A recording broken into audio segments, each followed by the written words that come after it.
शरीक तकरीब का आगाज फ्लाइंग मैन ने trophy CEO PSL Salman Naseer के सपोर्ट की, जिन्होंने इसको स्टेज पर सजाया। आबिदा परवीन ने सूफियाना कलाम पेश करके समा बांध दिया।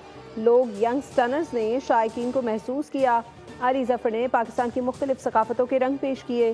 पीएसएल के ऑफिशियल तराने पर अबरारुल हक, तलहा अंजुम, नताशा बेग की परफॉर्मेंस, शानदार आतिशबाजी का मुजाहरा। आज पहला मैच इस्लामाबाद यूनाइटेड और लाहौर कलंदर्स के दरमियान हो रहा है।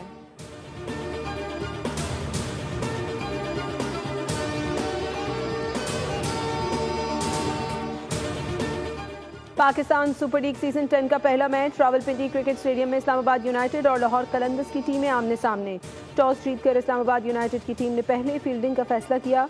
लाहौर कलंदर्स की बैटिंग जारी। 121 रन पर 8 विकेटें गिर गईं। अब्दुल्ला शफीक की निस्फ सेंचुरी।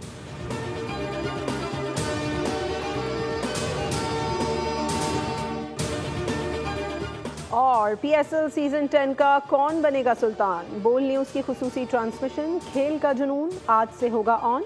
फैसल करीम और सादिया सैमसन होंगे मेज़बान। साबिक टेस्ट क्रिकेटर तनवीर अहमद और एक्सपर्ट फवाद मुस्तफ़ा माहिराना राय से करेंगे हैरान।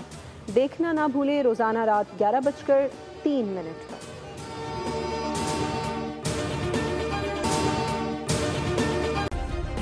सब्सक्राइब करें और बेल दबाएं ताकि कोई खबर रह न जाए।